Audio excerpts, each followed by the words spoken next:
I caught you. What? I caught you. We're recording. Oh, I got well, piece there of, it is, folks. right in the thing. I was hoping you just keep going on your little tyrant. Dude, I was fixing to really let it fly. I was like, oh, he's not paying attention. I'm going to hit record and see if I can catch him. And boy, did I. I will beat that one out. I will fix that one, I promise you. We'll start it. Well, I don't know. There's a lot of people might listen to kids in the car. It's the only reason I don't cuss on here. Yeah, well, we won't open it with our opening line having a wordy dirty in it. But anyway, welcome everyone. I was trying to catch Mitch throwing a little temper tantrum about our technical difficulties, and boy, I think I got him. Hey, he snuck one in there, old me, buddy. He's over there in his own little world, and I tried to slide it in. But well, buddy, what is going on, man? How are you? I'm doing good. I've got a belly full. And I've got a lip full. Nice. I've had my shower. Ooh. I did not trim my toenails. It's not quite time for that. Oh, not when that I quarter. leave here, I can go straight home, take my boots off, and get right in the bed. I already got my clothes on. I ain't even got to get dressed in the morning. I gotta eat some ice cream before I go to bed. You know what I found in our freezer that my Weight Watchers loving wife or somebody put in there? I'm not going to say it's her. I thought you were going to say it was your bag of your toenails from... No, I keep them in the freezer. Oh. I mean in the refrigerator. Oh. What? I found a little cup. Where's the camera? A little cup of Bluebell Dr. Pepper float ice cream. Have you tried it yet? I've heard it's good. No. Everybody raves about it. It's got the words Dr. Pepper on it. Oh. Not a big Dr. Pepper guy. I'm not a big soda guy anymore. Me either. Not anymore. If it's ice cold, now ice, like if you put ice in the drink, I can tolerate Dr. Pepper if I'm really thirsty, but I don't. Yeah. I don't hunt sodas anymore. We had Chinese food last night, and I was like, sometimes just when you have Chinese food, you just want a Coke. Like, I was like, I'm going to get a Coke. Yeah. But that's rare. Yeah, pizza is my thing. I got to drink a Pepsi. I need a cold beer with pizza. Cold beer with pizza. Ugh. Oh, yeah. Yeah. Nasty. I got a new drink here. What that is, Clangy McClangy. So this is Bullet Bourbon's Old Fashioned. It's a pre-mixed Old Fashioned that Bullet Bourbon did. Never seen it before, but I was like, is it good? It's pretty good. It'll take your breath away. Yeah. They probably made it a little strong, didn't they? Yeah, that's why it's in its own glass. It's in a little glass. They put a lot of zest in the Old Fashioned, like the... Yeah. What is it, like the orange? There's orange bitters. Yeah, it's just orange bitters. Mm-hmm.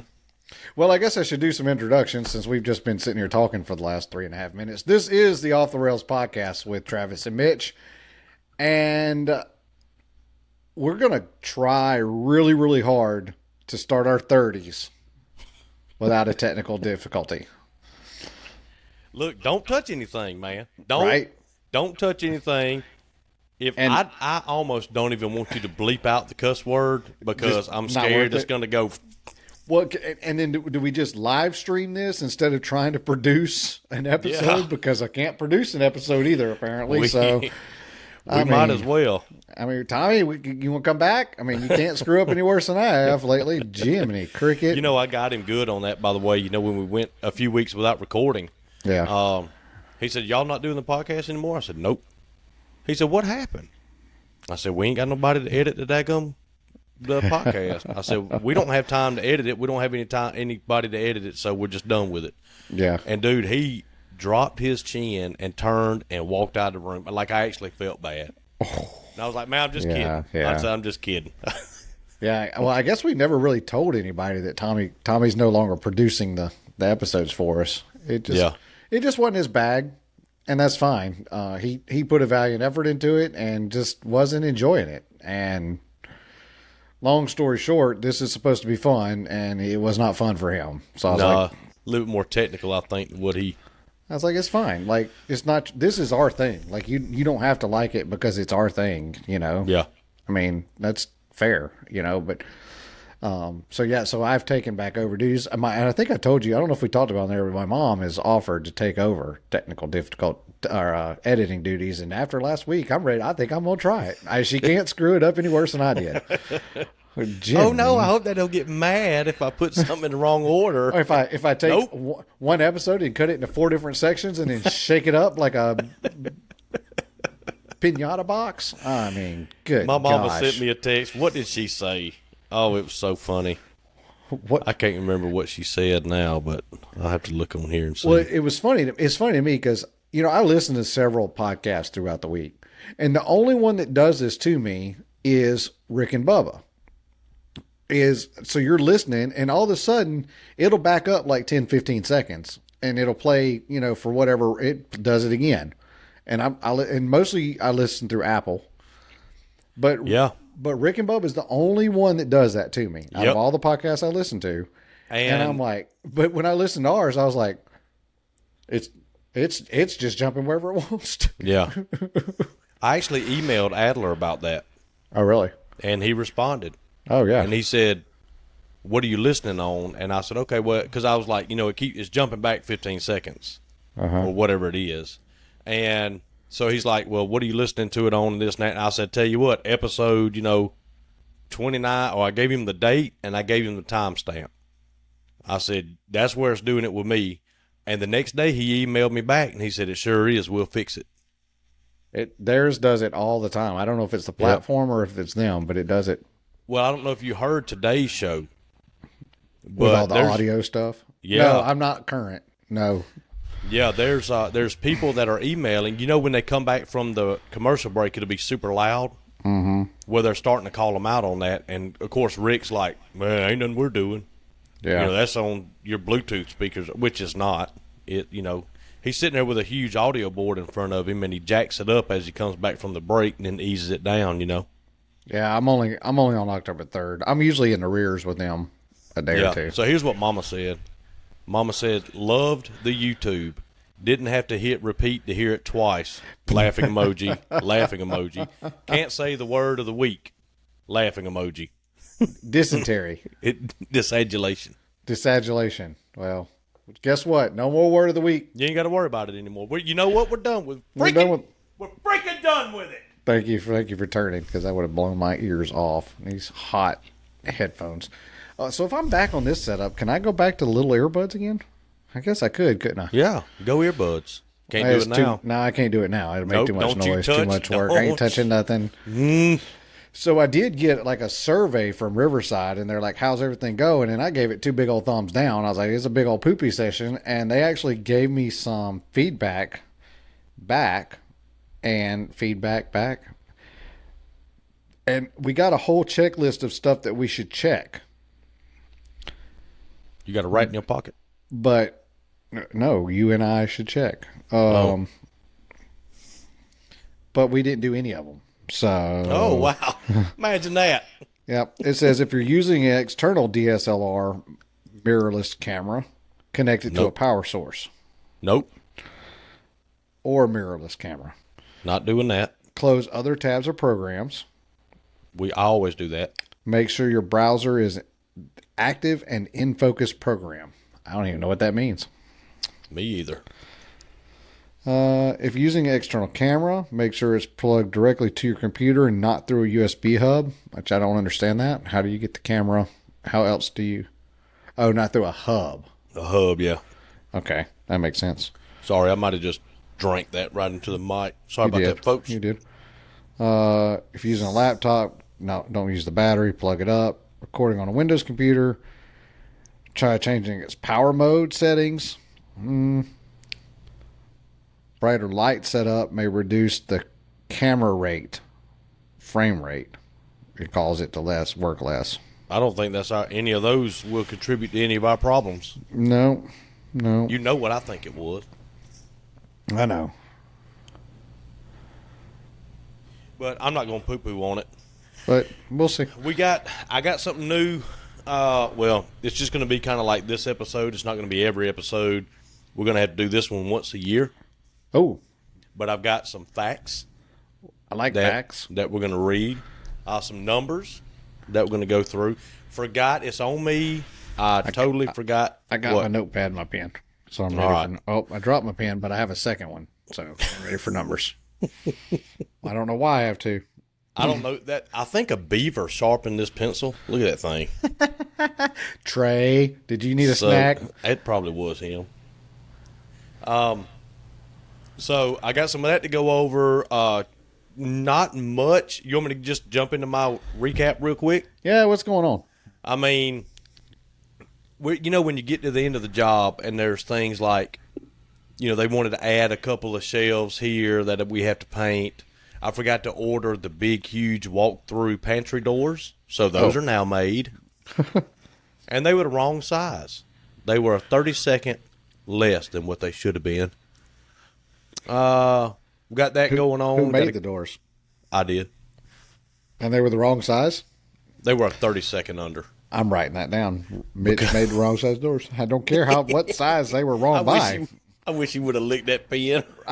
Dude, I do that a lot. And I'll have a blue stripe down I think I'm being a wise A, and I'll have a blue stripe down my tongue. I do it all the time. Because, that's what they did back in the day. Yeah. Are you reading a note board up there or something? What are you doing? Yeah, I am. What are we looking at? All right, hold on. All right, I'm going to read it with you. Yeah, you reading it with me? Yes, all right. Cut shelves, paint the black shelves, and paint pantry doors. That's what we have to do tomorrow. Also, we've got to measure door openings for a job, an inset job. We've got to make drawers for that job, paint the doors, set the fridge cabinet, and set the master vanities. So that's kind of... This is long. Yeah, no, that's it. It's over with now. Oh. And let's see. This week, it's only Thursday. We still got another day.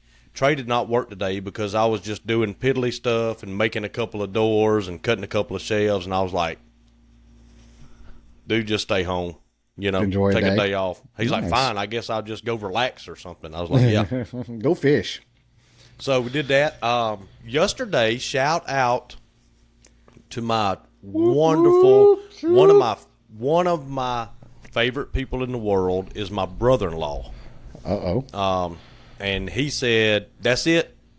I'm sick of hearing about you guys day after day, talk about wiring the house. I'm coming Wednesday. So he came yesterday, and we actually finished pulling all the wires. He corrected me on a couple of things. Apparently, you're supposed to have a switch at your dishwasher now. Really? And, yep. This is going to surprise some of you guys. I hate a light switch. I don't like them. The fewer, the better. How would you prefer to turn your lights off and on? Well, no, you have to do that, but I don't need 817 light switches.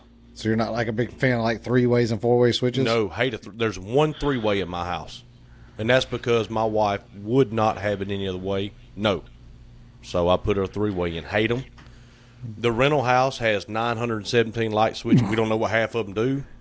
They're just switch here, switch there, switch everywhere.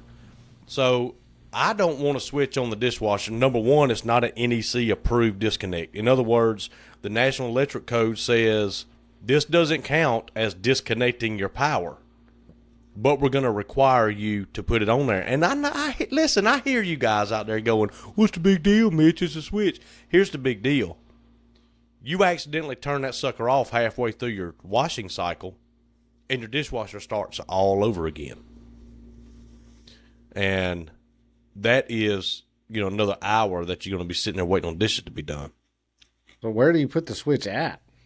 I put mine way away from any other switch. It's just going to be over there all by itself, and I'm going to put a piece of tape over the front for the first 2 years. Can you not just bury it in the cabinet that the dishwasher's in? No, it's got to be accessible. Just reach up and turn it off. Got to be accessible. So on the wall? Yep. And I don't know why you would need a switch there. I ain't never heard of such a thing. Yeah, in theory, you turn the switch off, you can pull the dishwasher out and work on it. Mm-hmm. But, buddy, I'm not trusting just a light switch. I'm going to also flip go walk the breaker. And turn the breaker off and pull the dishwasher out and work on it. How often do you guys work on your dishwasher? You need a stinking light switch for it. I've pulled mine out once in 5 years. So, anyway, and Joey's like, my brother-in-law, he was like, well, man, calm down. I'm just telling you. That's how he is. He was messing with me about it. But anyway, he came. We pulled all the wire. Got a few junction boxes up. And I called Brandon, and I was like, hey, man, I think we're ready for rock. He's like, did you get your fart fans up? I was like, no. He's like, well, you got to get them up. I said, golly. So, I don't know, another afternoon, I'll be done with that. Are you doing any cool fans? Or are you just doing regular old fart fans? Well, the one in the master is actually a steam ventilation fan, and it's got a light built into it. The one in the other one is just a regular old fart fan. So anyway, that's. Oh, did I tell you the water's on? Yeah, because you tested. Yeah. Okay. So we tested water. All that's on. How did the pressure test go? Did you pass? Yep. Went fine. I didn't realize that we had a spigot turned on. Oh. So when he turned the water on, I heard water running. It sounded like it was coming from inside the house. Did you say no? Yep, I did. Not this house too. Dude, I saw excavators and concrete trucks, and I said, here we go. But it was just the outside spigot was on. So anyway, we got that done. Wrote the builder a check today for $67,000. So that's fun. Fun seeing those checks run on through there. Yeah. But yeah, got that done. It's pretty much for that. We should spray foam maybe possibly next week. Sometime. Are you spray foam the walls or the ceiling or No, all? We're gonna bat the walls and foam the ceiling because we're going to foam where direct sunlight hits. Okay. So that's only the roof. The front and the back do not receive direct sunlight. Okay. So, So bad insulation will be fine there. Got to dig a ditch for the power at some point. We going to put the automatic transfer switch. For those of you that don't know, that means your power goes off, your generator automatically starts up, then you have a switch that knows your power is off, and it waits for the generator to come on, and then it automatically transfers it to generator power. You don't even get up out of your recliner.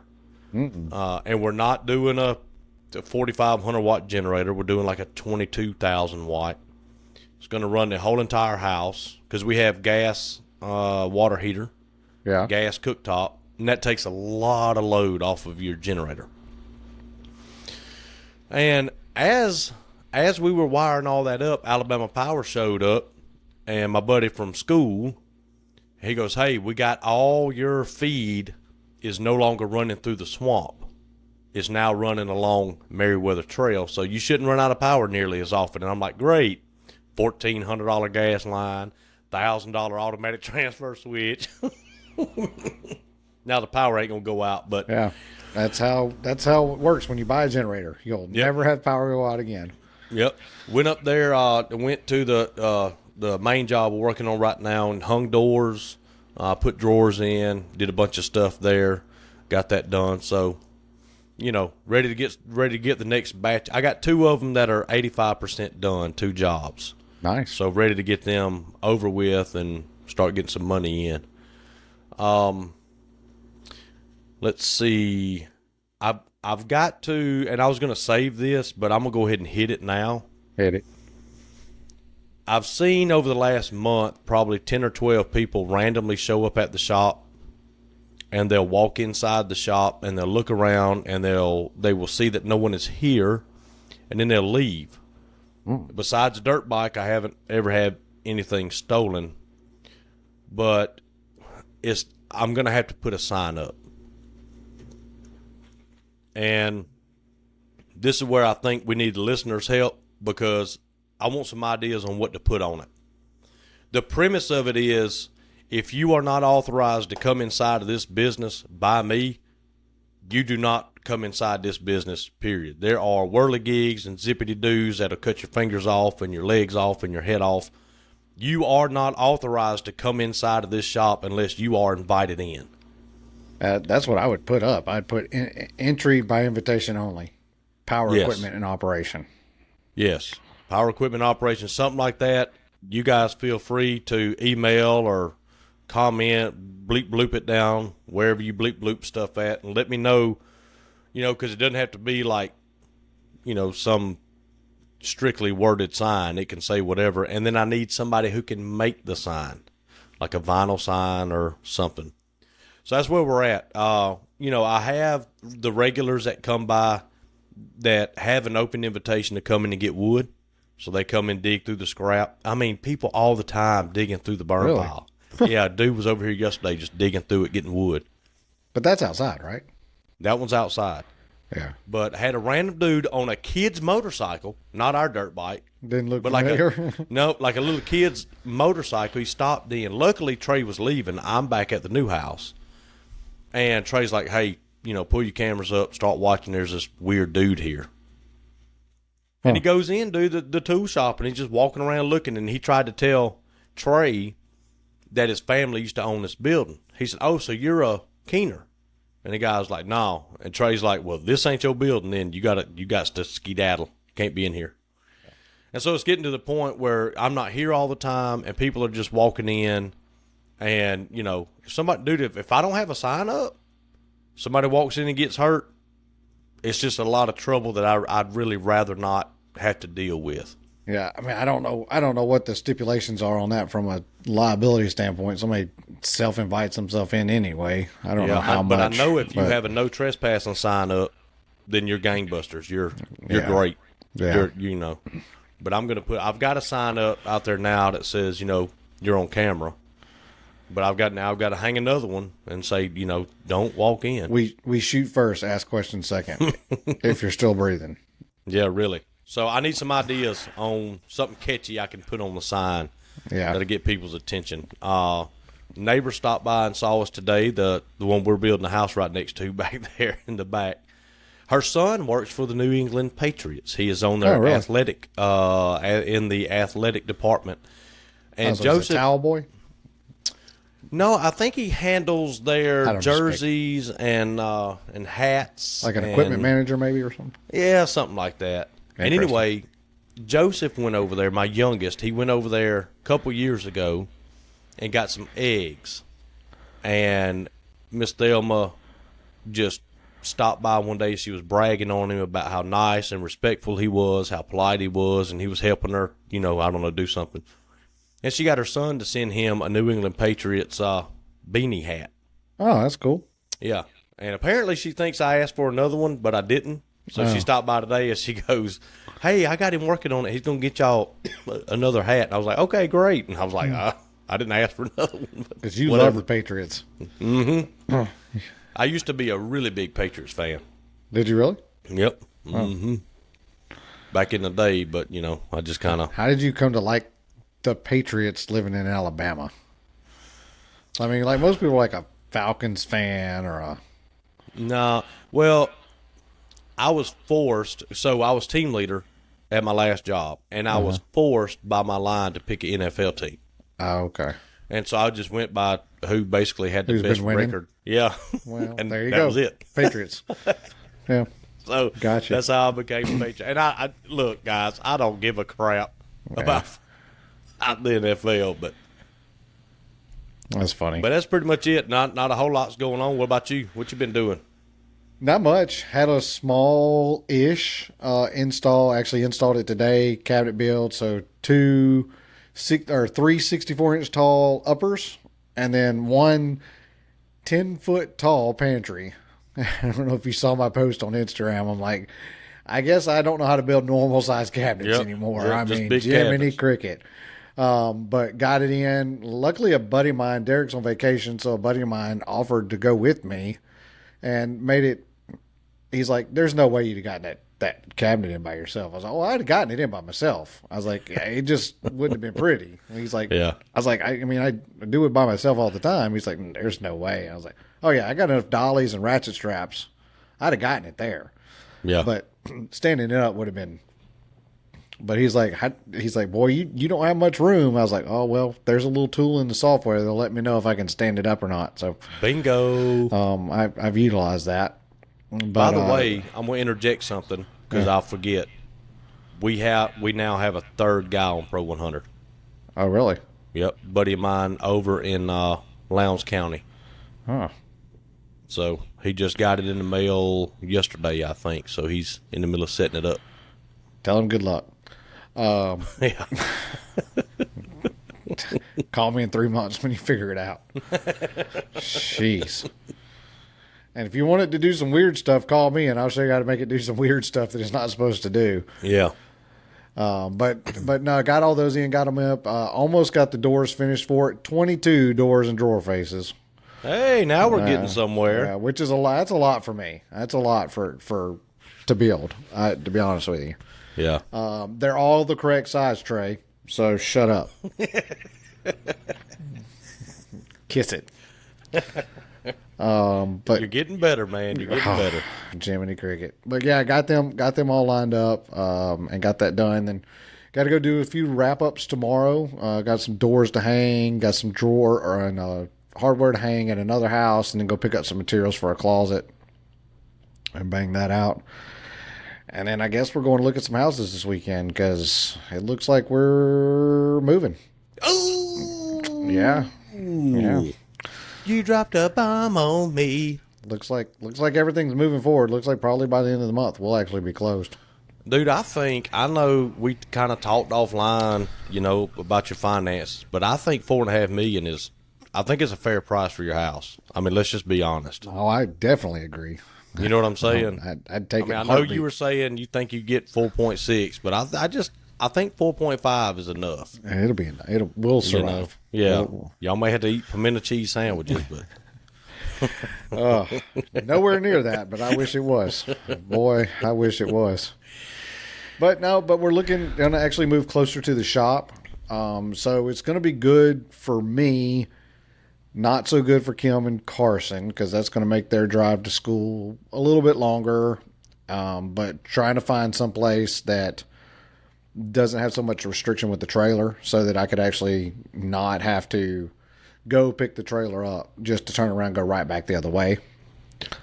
Paint us a picture, right, of... Paint me a Birmingham. Of your realistic dream situation. Like when you go out and look for a house, what are you looking for? So a 3-bedroom, 3-bath. Don't really care about the house, but it's got a 60 by 60 shop behind it. Okay. So how much land ideally, right, would you like to get with the house? An acre. An acre of land be plenty. Or less. Yeah. I don't want cut grass. Well, your $25 is going to go up a little bit. I don't feel like he's on travel. Not out there. No, he ain't traveling.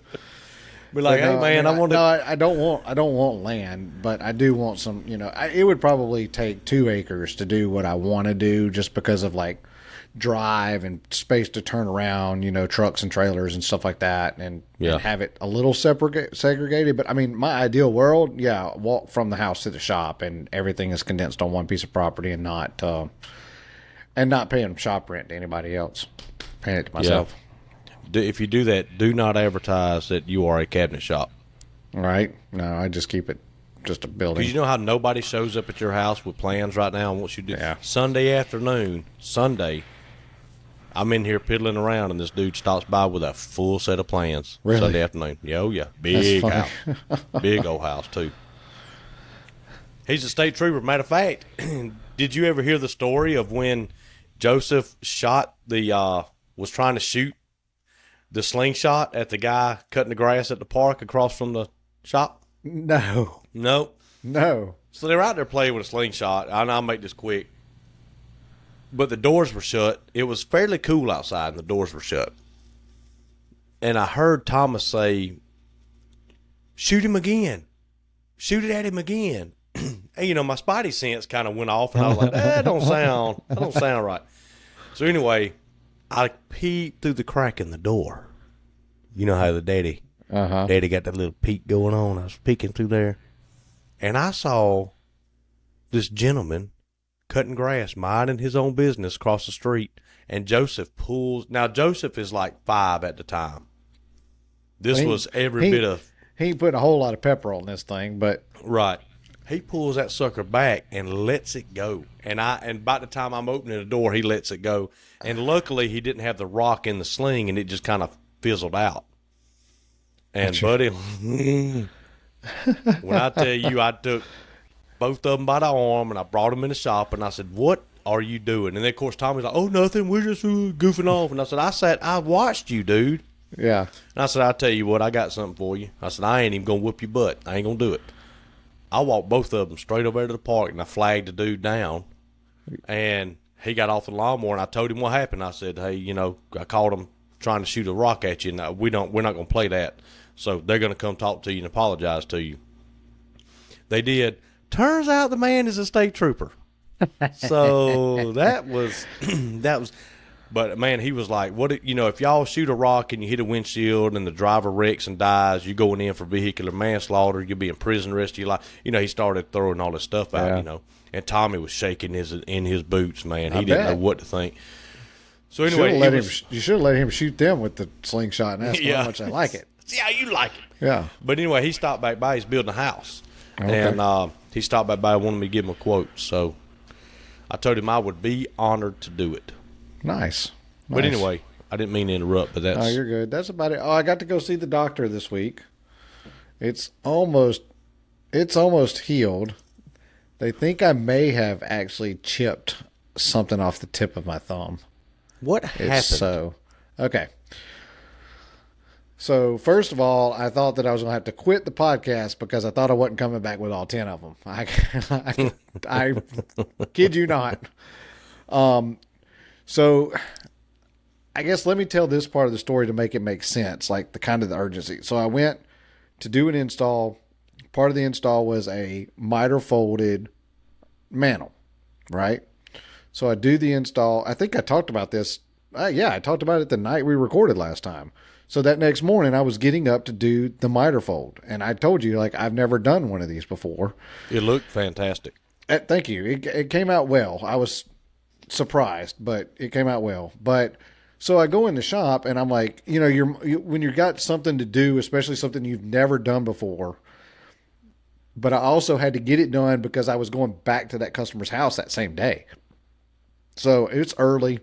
And my mind is just kind of racing. I'm like, all right, I need to do this. And I'm trying to think ahead on the steps, And I go over to the miter saw to cut down the white oak stock. And there's a piece of face frame, scrap piece of face frame laying there. And I saw it and I didn't think anything of it. I was like, oh, that's way out of the way. Well, it wasn't.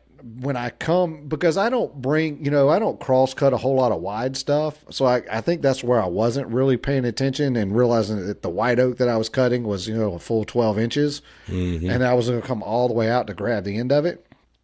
And when I did, I hit that piece of stock.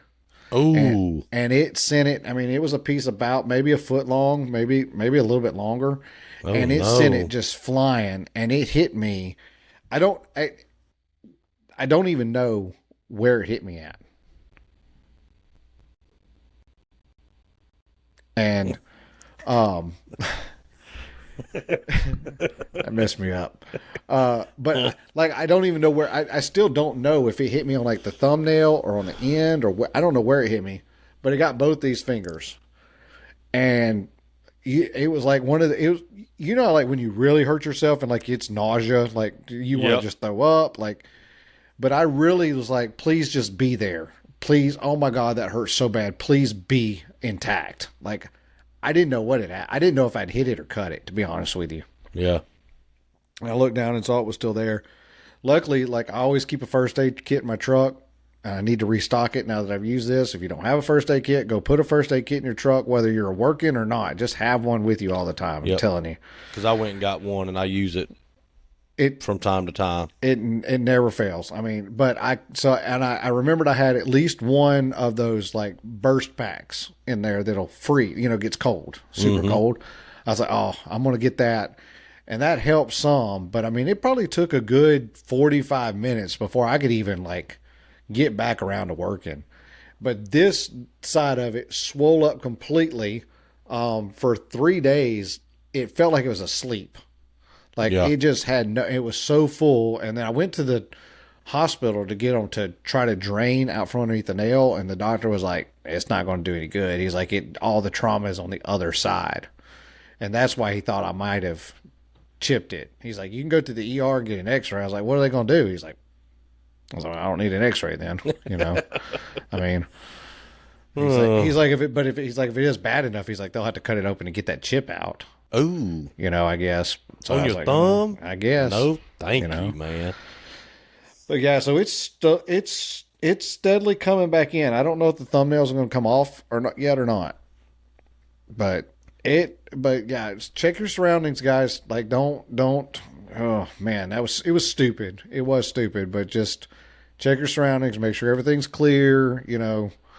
Slow down. Yeah, that's the only thing I can really say. That I think that's really what got me is I wasn't at the saw. I was actually at the table saw in my mind, like.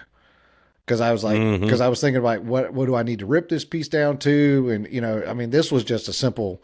I'm just squaring up the end, so like I was not there. I was not present at the miter saw at all. I was on step number 3, and boy, yeah, I paid for it.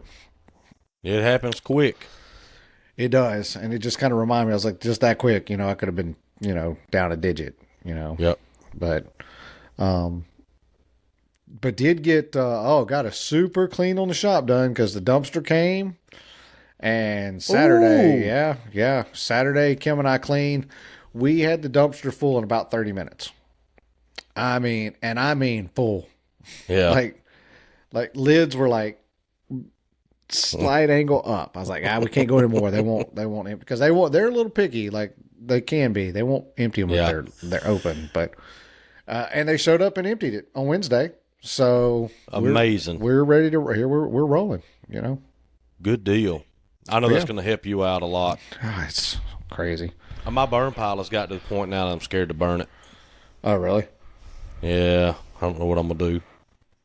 We can't get away from painting. You got to go about 3 days with no painting because the way the ventilation is, it pulls in the paint shop. It pulls in from the side of the building, pulls fresh air in from outside, and that's also where the burn pile is. And then the front of the building pulls in a lot of air. So if you're painting, you're just out there in a smoke fest in the paint shop. So we try not to burn when we're having to paint. Hey, what do you think a rick, which I had to Google that to remember what it was, but 2 ricks of firewood delivered and stacked would run? A rick? 2 ricks. Rack? What is a rick? What, isn't that what you call it? I don't know. I've never heard of a rick or a rack. A load? Are you thinking cord? Hey, this guy called it a rick. I don't know. So maybe that's maybe a cord. So I go, and I know a cord is a truck bed. Yeah. You're going to go through the equivalent of 2 cords a year. So that is 4 foot front to back, 4 foot top to bottom, 8 foot long. That's a cord. So you're going to do 8 foot front to back, 4 foot tall, and 8 foot long. Ooh. So I'd probably say pickup truck loads. I'd put, if it's a full size truck, I'd say 3 to 4 you might get away with. But see, you're colder up there, so you better go 5 or 6. I went 2. Went 2 ricks. However much that is. What is a rick of firewood? But it was more than I thought it should be. $400. So how much? $400 delivered and stacked. A cord is, I think a cord is around $300 to $350. How much firewood is a rick? A face cord. 4 foot high, 8 feet long. So I think it's a cord. That's a 4 feet high by 8 foot long. That's only one row. A cord is 4 foot front to back. This is only like 2 foot front to back, so it's about half a cord. Oh my God! So you're saying I got 1 cord and I'm gonna go through 5 of them? No, I said 5 pickup truck. You can't put a cord on the back of pickup. Oh, okay. Well, anyway, I got 2 ricks. I burn about $600 a year in firewood. Okay. Well, we'll see. He's like, is this enough? I said, I don't know. I've never been. It's my first winter here. I don't know. First winter in the shop. You know, some of that depends on your stove. And like I run mine pretty much wide open if it's cold. Yeah. Just let it heat. You got to, your place is probably a little bit better insulated. You may not use as much. So, you know, tell him to be on standby for another Rick. But I'm ready for winter. I got it on the porch. Yeah. Oh, did get a cool thing. So, the landlord texted me the other day, and he's like, do you by any chance have a 4 foot by 4 foot scrap piece of plywood? And I was like, well, that's not scrap for one thing. 4 foot that's a half a sheet. That ain't scrap. Yeah. I was like, but I actually have a full sheet of this cheap Indonesian plywood that I bought for the homecoming float left over that I don't know what I'm going to do with it. It's kind of floating around my way. I was like, I'll cut it in half for you. He's like, oh, that'd be great. You know, I told you he's a teacher. So he sent me he come out to the trailer the other day when I was moving some stuff around. It's like, everything going good? I was like, yeah, man, everything going good? He's like, yeah. I was like, all right, cool. And then he just kind of walked off, and I was like, that was different. And about 20 minutes later, I got a text. He goes, I remember what I walked out there for to tell you now. He's like, I wanted to tell you. He's like, I wanted to tell you. Maybe he had a Travis day. I don't know. He's like, I just want to say thanks for that sheet of plywood. And he sent me a little video. I'll need to send you the video. But basically, in the science mechanics type kind of class that he teaches, they built like a hovercraft. Oh, cool. With it. Yeah. So it was just a chair and a backpack blower, and they made a baffle for it, and kid was, floating around on it a little bit. I was like, oh, that's cool. I was like, you need something for something like that anytime. If I got it, it's yours. Like, for sure, if you need it for the kids. Like, if I got it. Because he come and hit me up for a piece of, I don't know if I remember told you or not, but he hit me up for a piece of board that curved, because they were making basically like a big giant pinball machine, and they needed the ball to go over they had a frame, but they needed a way to make the ball come back down the arch. So hooked him up with that. But I was like, yeah, man, you need something like that for sure. Like, let me know. But it was pretty cool watching that kid float. They were, and they're young kids. They're probably, 5th, 6th grade, and they thought it was awesome. And hovercrafts are cool anyway. Oh, for sure. I was like, oh, can we make a bigger one of those? How can we? I was going to ask how that situation is going with the landlord. Relationship? Oh, it's good. If I don't remember to pay my power bill though tonight when we get done with this, it's probably not going to be very good. But no, it's good. They're super relaxed. But like, how often does he come out there? Actually, like in the shop, he's come out there once. Like, now he'll wait. We see each other a lot, but like, he doesn't approach me in the shop. Like do y'all ever like chew the fat? Nah, maybe 10 minutes at it. Most. He knows that like if he catches me, I'm coming and going. The biggest conversation we had was like the first month the rent was due. I had meant to text him that morning that I should have paid the rent, and because what I paid on the deposits and all, we were a little off. So like I was like $100 and something heavy on what I initially paid him. And so I was just going to take it out of the rent, but I didn't want to send him. I didn't just want to send him an amount of money that was wrong. Yeah. So I wanted to send him a text and like kind of explain, and I forgot to send a text because I was out on installs all day. And as I pulled in, he's like, hey, the rent's, I was like, you know what? And I showed him, like, I opened my book. I had a note in my book to text Brad.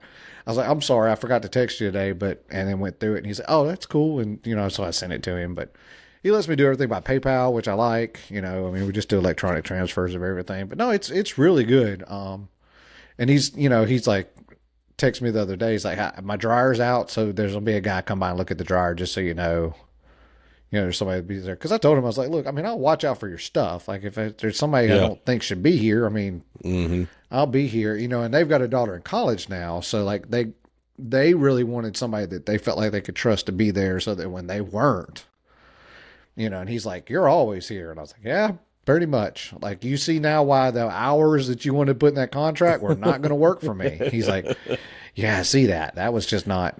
But you're not out there like super late all the time. No, not super late, but every day. Every 7 days, but no. And for the most part, like, And because he did ask me, he's like, I noticed some days like you're jamming, and some days like there's nothing. It's like I can just hear like a couple of machines run. I was like, well, 9 out of 10 times I'm running earbuds. I was like, now if I'm doing something that like I just don't want the noise like in my head, but I gotta have noise. I was like, then I turned the radio on. I was like, because nobody wants Travis alone with his thoughts. Like that's them hips don't lie, dog. But that ain't good for nobody. Me being alone. I don't think I've had a good dance. I don't think I've had it like hit me in this shop. I don't know. I'm trying to think if I really have or not. I really need a video of that. I know. But it's got to be like you can't make it. You know what I'm saying? Like you can't force it. That's not something I can fake. But my shop camera doesn't record during hours, so I don't know if I'd ever catch it.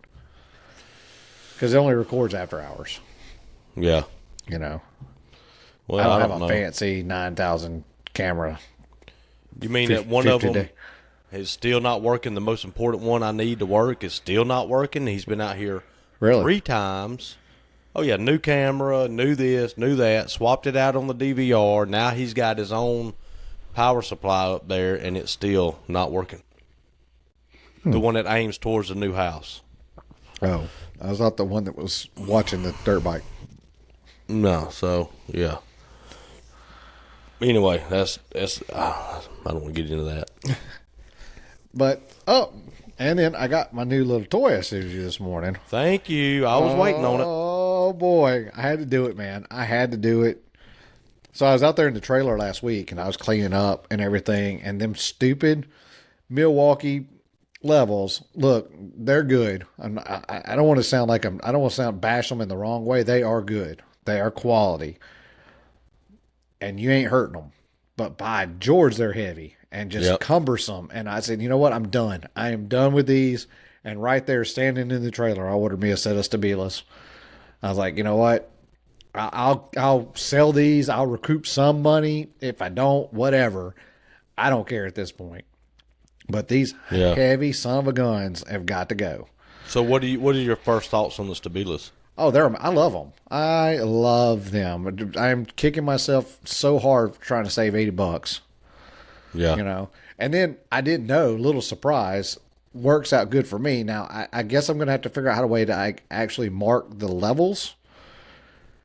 Now, it's rare that Derek and I are on a job site together with both of our tools. But I guess it could happen. But since he's got a set of Stabilas and I've got a set of Stabilas, so I feel like I need to mark mine in a way. I guess I could just write my name on them. Yeah, that's right, your name. Or get you go by Harbor Freight. Maybe. Do I go by Harbor Freight? Yeah, that's what I'm saying. Maybe the end cap. Maybe. But I got a Dremel. Yeah. But my case is yellow and his case is black. So I was like, oh, that was a nice little surprise. I didn't get any cases with mine. No? You didn't buy the set? I bought a set, but just 2 of them.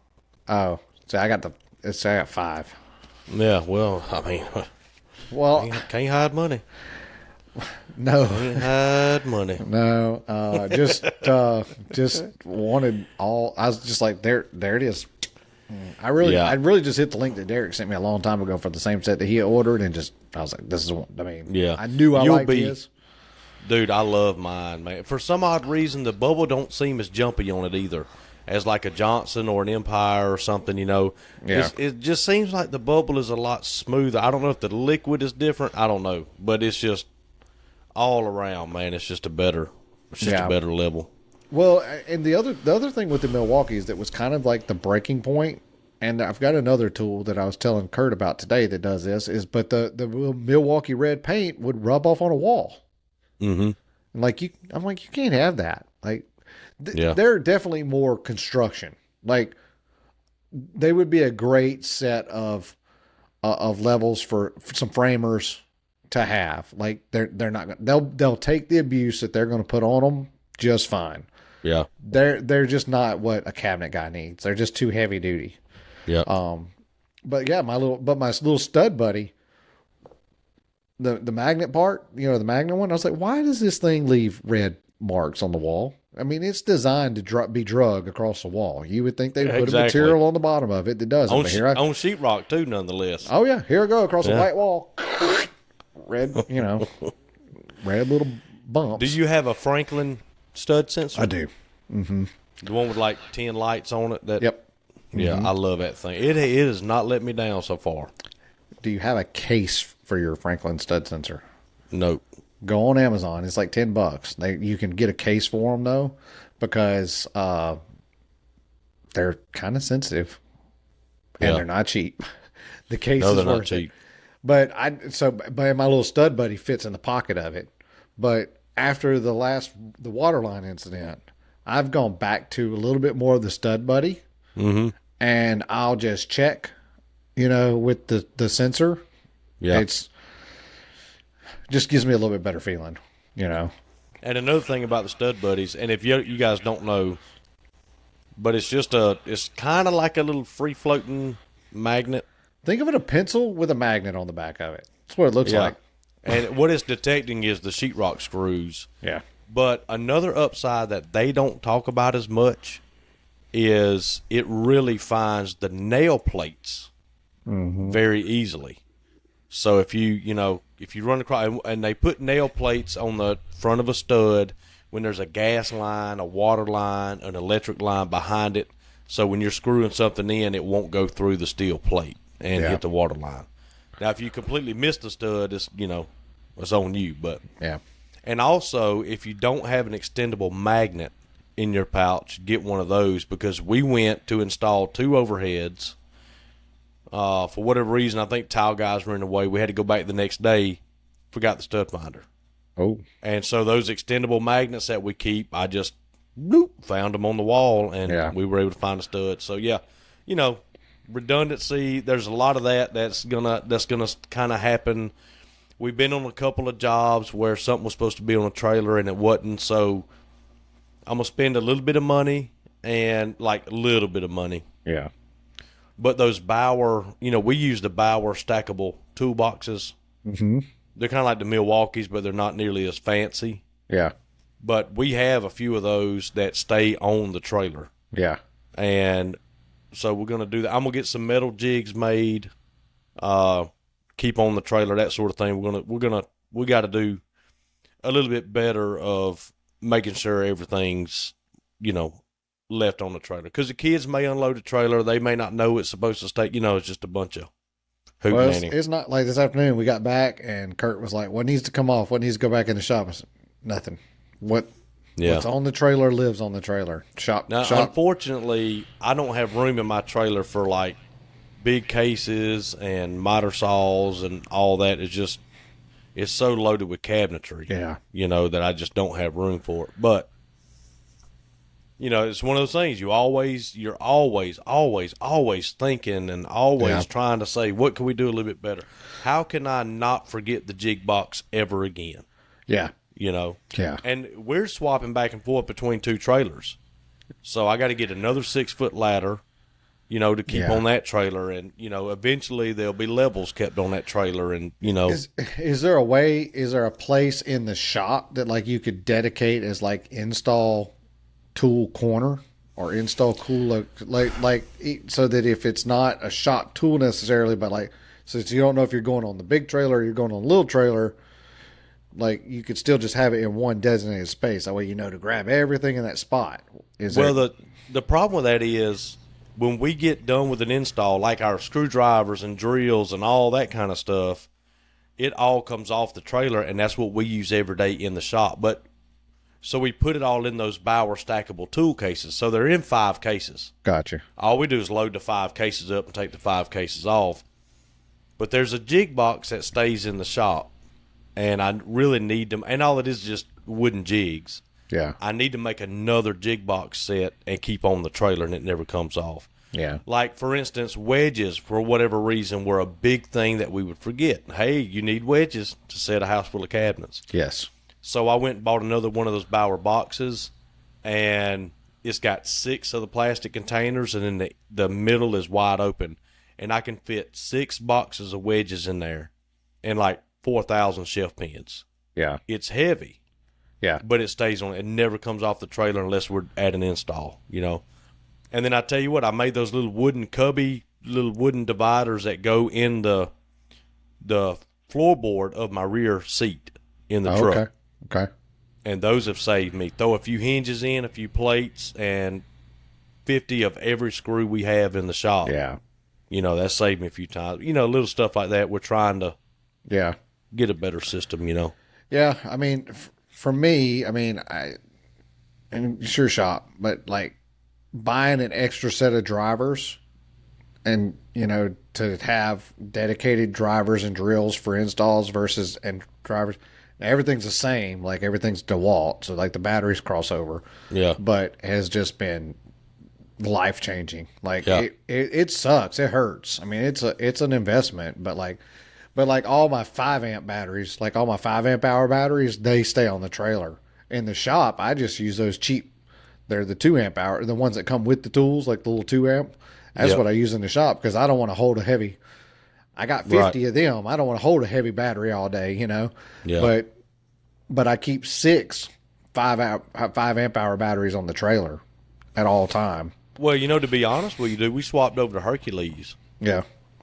And I've kind of watched what Trey gets, and he goes straight to the brushless Hercules stuff. Yeah. Our DeWalts are now our tools that we really don't use that much. The reason I say that is putting a set of drivers and drills on the trailer won't be nearly as expensive now. Yeah, wouldn't hurt as bad. Because, you know what I'm saying? Because we don't have to have, another DeWalt. We already have Hercules stuff. Yeah. And, we ain't had a lick of trouble out of that stuff. No, you probably won't. I just, I had a bunch of DeWalts and had a bunch of DeWalt batteries. That's it. You just kind of keep going down that line, You stay with your battery. Because, buddy, you ever swap batteries, you're in a mess. And that's where they get you, though, too. Because you get a battery, it goes out. And they get me during, like, Christmas and, like, during holiday time where they're doing the battery deals, Oh, yeah.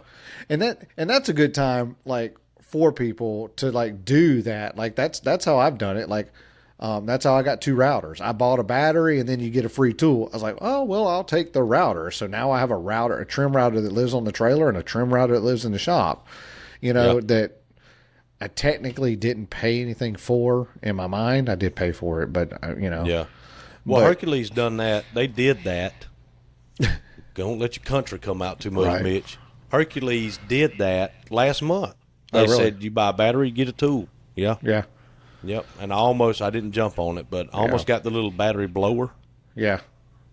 But I always, every time I'm in Home Depot or Lowe's, I'm looking to see what the battery deal is because I need a little blower. I need a little DeWalt blower for like just blowing off the job site, like they can live on the trailer. But the only one they make, I think, has to have the flex fold battery, and I'm not buying one of those. Yeah, they're just too big. But no, there is something to be said about having a proper tool set up. Like today, Kurt was with me. It was kind of the first install he's ever really done with me. I was like, hey, reach in that box. I said, grab me some 1 1/4 number 2 screws. And he's like, okay. And he's like, oh, these look like 1-inchers. He's like, these. I was like, oh, they're labeled. I was like, yeah. He goes, oh, here you go. It took him 1 second, and I was watching a video with a guy. He's like, if you label it on the front, he's like, label it on the back too. He's like, because if a guy, especially, he's like, if it's your toolbox, then you can be pretty picky about it, right? He's like, but if you send it out with a team, he's like, you don't know which way they're going to spin that thing. So his all 4 sides were because he had one of those kits where the box could fit 4 ways. So he's like, label it all the way around. He's like, just label it, but there's something to be said for efficiency when you have everything labeled and everything has a place, and you can easily tell somebody where to go to look for something, to grab something, or, they can kind of easily find it themselves. Like the front of my Milwaukee, all the drawers have labels on them, and it generally tells you what's inside of that, what should be inside of that drawer. And you can kind of deduce from there what you're looking for should be in there or not, Yeah. It just helps. But that's time is money. And you want to be on an install site as short as possible because your money is made building. Yep. You need new stuff, Sorry, I'm having to handle a few administrative things. Little admin thing. I can get it. So yeah, we let's see what else you got going. That's about it. That's about it. Getting ready to start. Well, let's throw out some facts because I don't know how long this is going to take. All right. You got 5 minutes. If you want to delve on this, I'm trying to keep this entertaining for everybody. But, we talk about small businesses this, small business that, yada, yada, yada. Well, let's hear everybody. Hey, kids in the back, hey, keep it down. Concentrate. Right? Uncle Mitch is talking right now, and your parents need to listen to this. So, you know what? We're going to play a guessing game. Oh. Let's see. How much of the United States population is employed by small business owners? Ooh. I'm going to say about 25%. 50%. Really? Yep. That's way higher than I thought. 50% of employees in America are employed by small businesses. Okay. How many small businesses out of 10 have 0 employees? You at home guess along too. How do you have 0 employees? Not counting yourself. Oh, not counting yourself. So how many out of 10? Out of 10. Or percentage, really. You could do a percentage. It don't matter. I guess I'm going to say half. 5. 8 out of 10 have 0 employees. But yet 50% is employed by small business? That's wild. Well, probably the 50% is counting. That's that's everybody in America. 50% are paid by a small business. So that would include the owners. Right. We're just talking about only 8 out of 10. 8 out of 10 of them have 0 extra employees. Yeah, but only 2 out of 10 have more than just the owner. That's right. But yet 50% is employed by, that's, you know what I'm saying? So those, that 20% is really carrying the load for the country. Yeah, like me, I'm employed by a small business. Right. Like you are employed by a small business, but you don't have any employees. Right. So, all right, what percentage of small businesses have 1 to 19 employees? What percentage of small businesses? So we've already said 20% of the businesses have 0. Have 0. No. 20% have 0 employees. Oh, I thought you said 20% have more than 1. Nope. 20% have 0 extra employees. So 80% have more than 1 employee. Right? No. 80% have 0 employees. Okay. 80% have 0 employees. 20% has more than 1. The question, Travis. I'm trying to go back to the first question to figure out the second question. 80% of small businesses are what you have, 0 employees. Now, what percentage of small businesses have 1 to 19 employees, less than 20? You know it's got to be 20% or less, right? I'm going to go with 10. 16%. Oh, wow. So most of them. 4% of small businesses in America have more than 19 employees. I'm so confused. I'm not following that. I'm not following how 16%. Say it again. 16% have what? From 1 to 19 employees. So that means not counting the business owner. We're not counting business owners. Okay, so that means 4% have just the owner. No. Yeah, that does. You said you got 20%, and you said 16% of them, of that 20, right, hire between 1 and 19 employees. Yep. So that only leaves 4%. 20% have employees. Right. All right. 20% have employees. Yep. Of that 20% that have employees, 16 of that has 1 to 19 employees. 4% has more than 19 employees. 16 plus 4 is 20. Okay. So what percentage has? Okay, I see what you're saying. I was looking for the percentage that had just the owner. That's your 8 out of 10 we discussed earlier. I got That's you. That's your 80%. So there really is no zero in this last stat. It's either right. It's That's okay. right. That's where I was lost at because I was like, well, 20 minus 16 is 4%. Yeah. But you're saying 4% has got over 19. Over 19 employees. So okay. So the question should have kind of been posed 0 to 19 employees. And I'm going to let you. I'll send it to you, and I'll let you read it. No, I'm talking about from my little simple mind. Oh, I could have followed the 0 to 19. I was trying to figure out who had 0. That's where I was lost. 80% have 0. I got you. You're in the 80% bracket. I'm in the 16% bracket. Gotcha. That's still crazy though.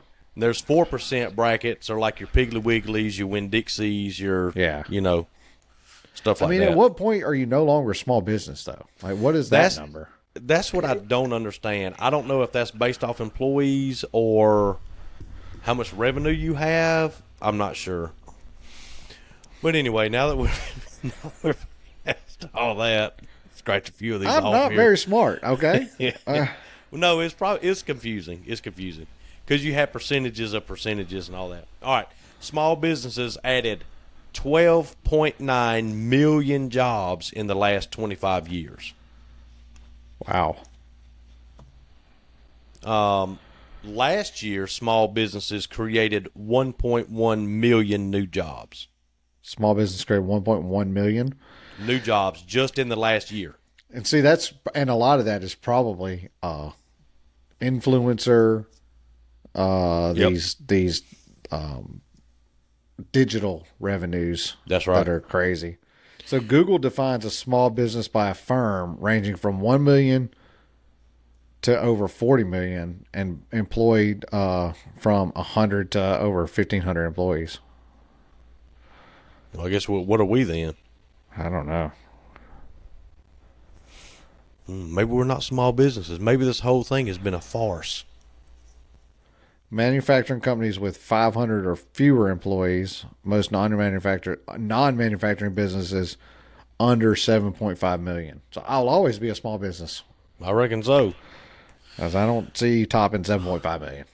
Okay, can you guess the 2 places in America that have the highest unemployment rates? Ooh, I'm going to go with California. Nope. Really?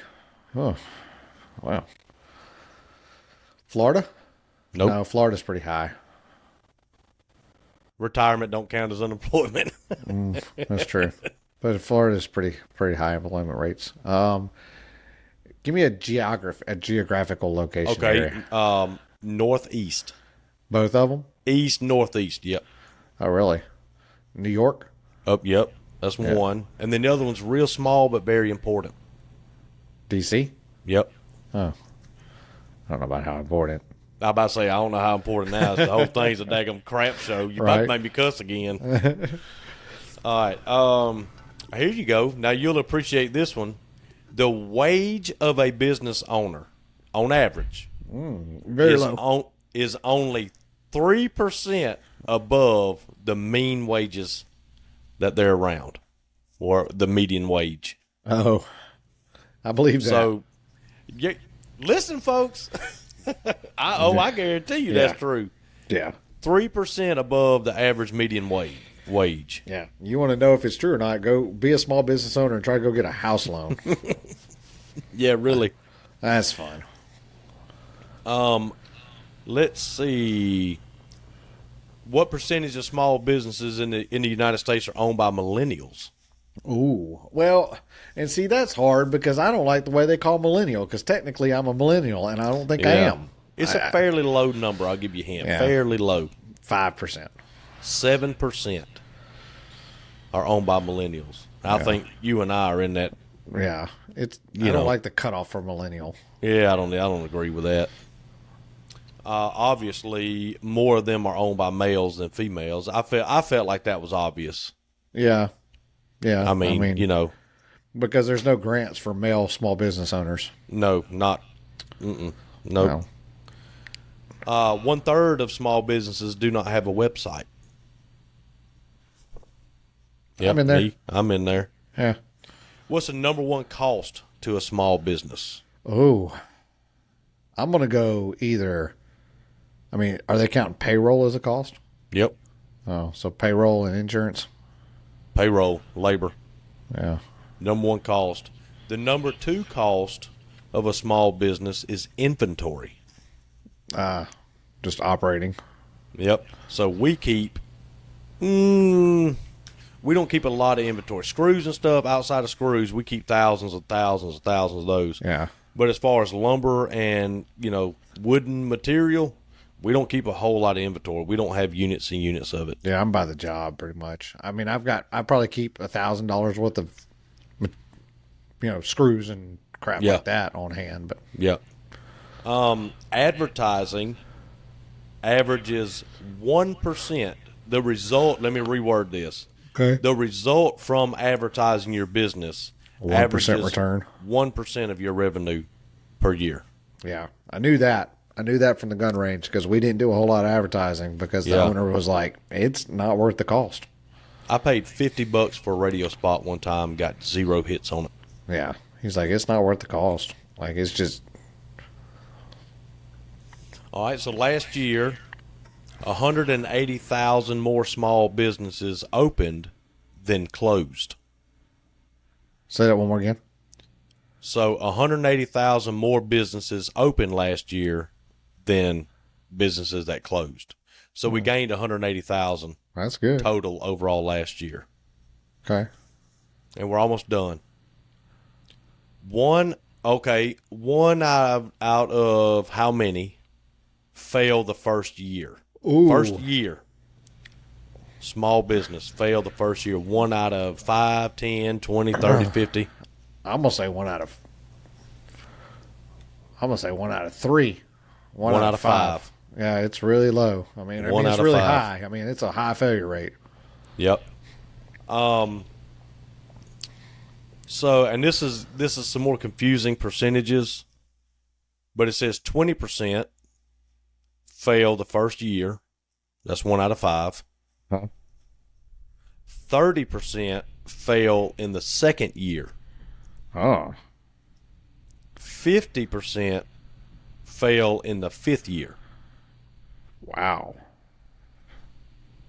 The number one reason. So if you can hit 4 to 5, you're probably starting to strive. So. Yeah, I'd say in your 5th year, if you're looking pretty good your 5th year, you're probably okay. And there's a bazillion reasons for that, but I guess if you think about it, 5 years, if you do kind of shoddy work, or if you don't have a product that's in demand, you're eventually going to fizzle out. Right. And that's kind of where I'm thinking 5 years. You gave it a go, you tried, you hustled the first couple of years.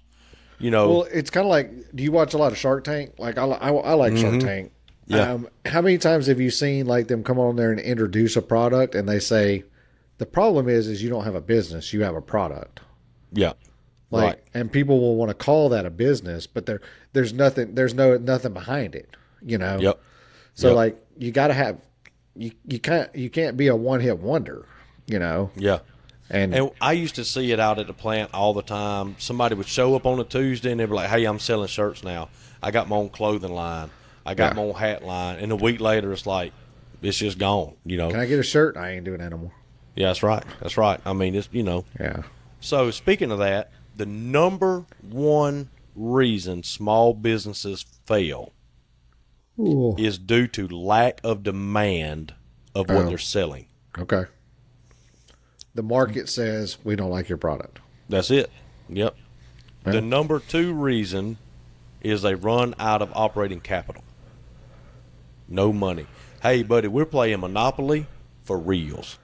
Well, and a lot of that is because as a nation, we don't know how to save and we don't know how to budget and we don't understand economics because our government, and this is not a political spin, Jason B., so hold on, we're not going down that road, but the government is printing money like it's monopoly money, and it's giving everybody a sense of irresponsibility when it comes to money. Yeah. I mean, and basic economics is not being taught anymore in school. Right. The country's starting to feel it now. The country's really starting to feel it takes a little while for inflation to really set in and high interest rates. If the interest rates jump up for 6 months, yeah, you'll know about it, but it's not going to impact that many Americans. Right. If the cost of living increases over, let's say, 2 years, then it's really going to make a complete cycle. Right. And a lot of people, and we're starting to see that. We're starting to see people really be affected by, the pricing of everything, and, the dollar really not, amounting to what it used to. Not being as strong, not being as respected. Yeah. Yeah. So it's funny because I asked Carson the other day, I can't remember what we were talking about. And I said, well, it'll be on your pay stub. And she goes, what's a pay stub? I said, what? She goes, what do you mean pay stub? I was like, well, I guess that makes sense because you don't get a paycheck anymore. It's electronically deposited. Yeah. And then you got to go into the portal, whatever that, Chick-fil-A portal to see, what you got paid, how many hours you worked, and all that. And she had no clue. Like I was like, well, back in the day, you got a check and it had a stub attached to it, which was your receipt for the check. So that if the check, the bank said they didn't get your check, you at least had some kind of stub or something to show what the amounts were. And yeah, that you had a check. And I was like, and it had all of your information on it. And that showed how much taxes you paid and, how many hours you worked and what you got paid per hour. Like, I was going to ask, has she looked at her taxes? No, what they take out, and that might have been what it was. That might have been. I can't remember right now what the question was, but I was like, how you like paying all them federal taxes? Because she thinks that she doesn't need to keep up with politics. Yeah, well, you better. And Taylor got a lesson in politics because she doesn't like to follow them either. At 20, and I'm like, and then we're talking about selling the house and why are we selling now in the market and the interest rates aren't getting any better. And she's like, I was like, this is why this stuff matters. And she's like, oh. Like that's a lot. I'm like, yeah, it is, but yeah, interest rates are only going up, and we, it's, that's the whole thing. But it's like you got to know. I mean, you don't have to love politics, but you can't live with your head in the sand. All you got to do is you have to be informed. Yeah, you have to be informed. So that was just kind of something some of those numbers surprised me. I'm surprised by how many small businesses there are. Like how important small business is to the economics of the country. But also, I guess I'm surprised at how big of a business it can be and still be considered a small business. Yeah. I mean, if I own a chain of car dealerships, am I a small business? I mean, it sounds like technically I am. Well, it's like, when you join a volunteer fire department, you look up numbers. And like 95% of the dirt in the United States is covered by a volunteer fire department. Oh, yeah. You got New York and Philadelphia and Sacramento and L.A. and all this. But there's a lot of dirt in America. Mm-hmm. And there's a lot of acres. And 95% of the land is covered by a volunteer fire department. For free. For free. Free. Mm-hmm. Good old volleys. Mm-hmm. So yeah, that was I like that. I enjoyed that. I'm sorry, I wasn't trying to bombard it. Somebody's got a set of my turnout gear in an air pack. It was if it wasn't you, it was the other guy. It ain't me. Because he had to buy his own to go to the school for whatever reason, and he didn't have any. And I said, dude, I got 50 extra packs and turnout gear. Come try them on. So he came in. I gave him a whole suit. Because they wanted like $1,200 for that stuff, which is cheap, by the way. Yeah. It's average almost $3,000 to suit up a firefighter in America. Yeah. Properly. That's I tell you, the turnout when gear. I was doing the volunteer thing here, the system they got here it's phenomenal. It's crazy. Yeah. I mean, it's pretty real deal. I mean, you go through their program and you can take your certification, walk right up to any fire department you want to, and I'm a level 1 firefighter. That's right. And you got it all for free. That's what we did. You just had to put time and energy into it. Yep. It takes about a year. Yeah. We went through the Alabama Fire College for Firefighter 1, Firefighter 2, which is what I did. And we actually tested out at Tallahassee. They have a burn tower and stuff, and man, that was a fun day, but it was challenging. Yeah. Very challenging. And we ran, you think about this, we had 40 people on the roster and probably 12 or 13 back in the day that went on calls regularly. And we ran about 450 calls a year. A lot for a volunteer department. That's a lot. And we covered a major interstate and 2 major highways. Yeah. And we butted up with the city, So, I mean, we were busy. We were busy. And we were ALS. We were Advanced Life Support. So we had, drugs and stuff like that. But, man, I mean, if you join, we were in the same county as the capital. We were in Montgomery County. Mm. And we got a lot of money every year from government, from state government, federal government. We had plenty of money. We never had to worry about money. Yeah. But these small guys, man, that live in a small county with not a lot of tax revenue, because that's how it works. You get a percentage of your tax revenue to feed your department. Right. They need help, man. They need help. Because if you wreck on some back road in the middle of nowhere, you're going to want to get pulled out of that car and taken care of, just like you were in a big city, Your city fire department's not going to leave their area uncovered to come out way out in the county that's right. They can't leave an area uncovered either, So if you guys, just shameless plug, I did it for 14 years and I do not regret it. I mean, we were able to do some really neat stuff. But if you guys are riding by and you see a Boston butt sale, buy one, They're smoking chickens to pay their bills and smoking Boston butts to pay their bills, because not all of them are as fortunate as what we are here in Montgomery County. Yeah. You know. I didn't do it for very long. I couldn't keep up with the schedule because they were pretty strict on, it was volunteer, but they're like, I mean, either you're going to volunteer or you're not, kind of thing. You had to come like, they held you feet to the fire, and I was like, I can't. I was missing too many meetings. Yeah. And to stay on track and let you progress through, like a class, they kind of do it as a class.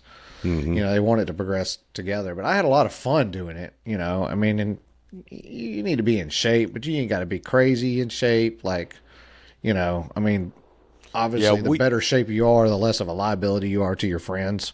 Yeah. While you're in there. But what I told people that wanted to join our fire department is they would come in and talk about it, and they'd be like, well, I don't know about going in a burning house. I said, fine, you don't have to. Yeah. Drive a truck, set a drop tank, swap air tanks, come to training, check hydrants. There's a million things to do. Being on a nozzle is just one thing out of a million things on a structure fire that has to happen, Yeah. You can be a part of it. We had a bunch of old dudes, man, that were like 75. They drove trucks. That's all they did. Swapped air bottles, drove, they wasn't going in. Yeah. But, you get to learn EVOC, you get to learn hazmat, hazardous materials. We got to work with CSX. We got to work with Acme Propane. We got to work with Haynes Life Flight with the helicopter and the land. We could say, hey, well, let's do a training. We got some few guys. Let's do a landing zone training. They'd be like, cool, we'll be out there Tuesday night. Yeah. They come land the helicopter, dude. We walk around, talk to the pilot. I mean, it's really fun. It's a good way to get back to your community. Like if you feel like disconnected from your community and you want to look for a good way to serve, I mean, it's a good way to serve your community. That's why I got back involved after I left law enforcement. It's because I felt that community pull. Yeah. And I might do it again here once we get resettled back down, and I think we'll be in another county. So I don't know about that, but I'd like to go back at it again, and especially if it's a relaxed department but a busy department. Yeah, that's kind of where I like to be. Yeah, like I went on one call here, and the fire chief here, obviously we knew each other. I just moved, 10 miles over, but he's in a different department, so I'm covered by a totally different department. And he's like, "Come on, let's go to the station." And he got me turnout gear and a radio and a helmet, and I was like, "Hey, chief, hey, I don't have time for this right now." He said, "That's fine. Whenever you do, you got your stuff." He's real laid back, and because if you're gonna do, just like running a business, if you're gonna do it, you have to do it. You got to fully commit to. Yeah, you can miss a training every now and then. That's fine, but you can't join to get a tag on your car and a T-shirt and ride around and blink call the lights on your personal car. That's right, and ride around and think you're. I mean, it's illegal in most of Alabama, just so you know. Yeah, especially while you're moving. Just saying. But that was it. Figured I'd give you some facts on small businesses. That's cool. Small businesses. Yeah. I'm forgetting something. I don't know what it is. It may come to me. It might not. I'm not even sure. So, what is this that you put in the notes? The signs of the time, or it's time for a sign. Yeah, we covered that. The sign for the shop. Oh, okay. And I don't know why the little circly doohickey ain't showing up. It's like I got to go in up under where it says trailer maintenance to get a circle. I don't know how you did that. Is that better?